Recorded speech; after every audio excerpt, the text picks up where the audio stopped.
I'm so sorry, ma'am. I know you need this medicine, but it looks like it's not covered by your insurance.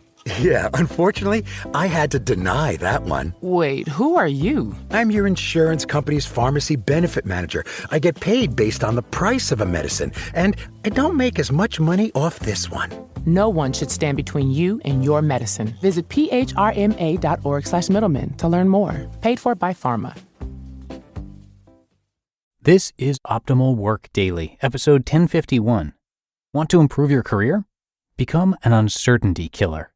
By Nick Maggiulli of dollarsandData.com. And I'm Dan, I'm your host here, and welcome back to Optimal Work Daily, or welcome for the first time if you're just discovering this show.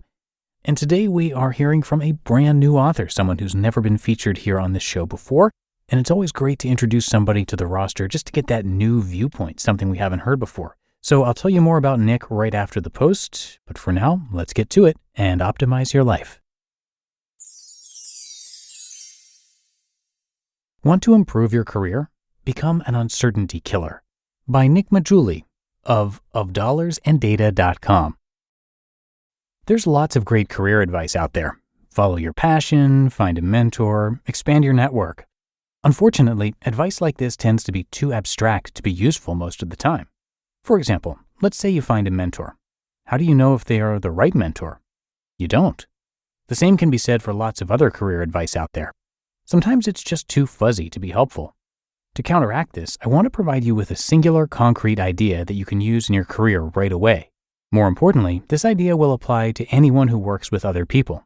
Whether you have a boss to support, clients to impress, or individuals to manage, this specific advice will work wonders for you and your career. What is it?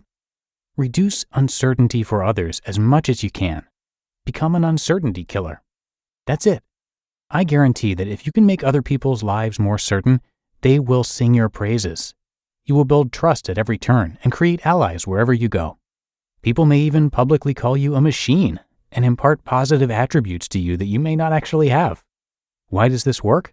Because people hate uncertainty, and there's overwhelming evidence to demonstrate this. For example, a University College of London study found that people were far more stressed when there was a chance of getting an electrical shock than when they knew one was coming with confidence. Robert Sapolsky relates a similar finding in Why Zebras Don't Get Ulcers.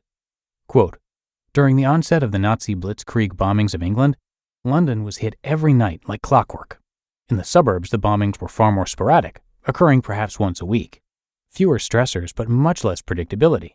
There was a significant increase in the incidence of ulcers during that time. Who developed more ulcers? The suburban population. End quote.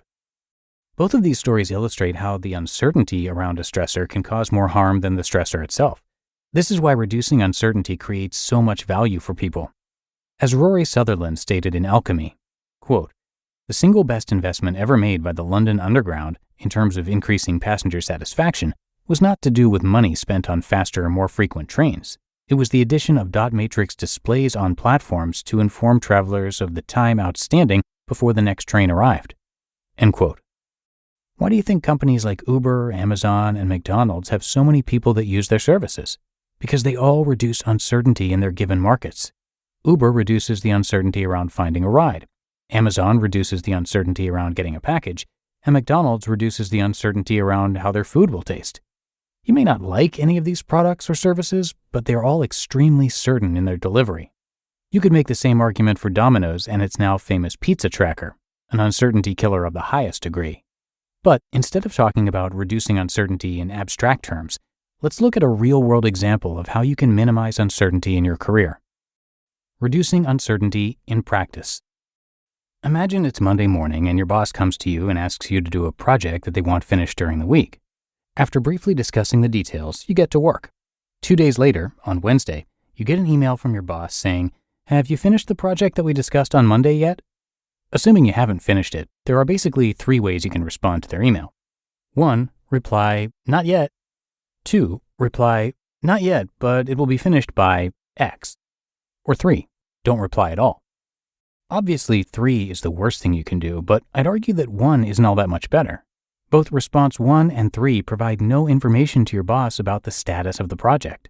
They are still just as clueless following your response as they were before they asked you the question. Their uncertainty hasn't been reduced at all. Given this, response 2, saying when you'll be finished by, is the best response, right? You provide the immediate answer and include a time estimate about when the project should be finished. Nope. This was a trick question. The problem is that response 2 is also a failure because your boss never should have had to ask about the status of the project in the first place. The fact that they asked means that they felt uncertain. It means that you are not providing them with enough information to make them feel at ease. If you had provided them with a timely update, then they wouldn't have needed to spend the time to ask you. And with time being the biggest constraint for most people, the ability to free up more of your boss's time and mental energy is worth its weight in gold. This doesn't imply that you need to provide updates every 10 minutes. However, it does imply that you should find a cadence that makes them more certain about working with you. This is what I mean by reducing uncertainty. You have to make sure that information is flowing in a way so that you become a trusted resource wherever you go. The more consistently you do this, the less time and energy others will spend worrying about you and your ability to get things done. Don't just do this with your boss either. Do it with everyone you work with. Practice reducing uncertainty so that it becomes second nature to you. Practice it until you become an uncertainty killer. Then, watch what happens. Why reducing uncertainty matters for your finances. Though Of Dollars and Data is a personal finance/investing blog, I know empirically that building wealth is highly correlated with your income.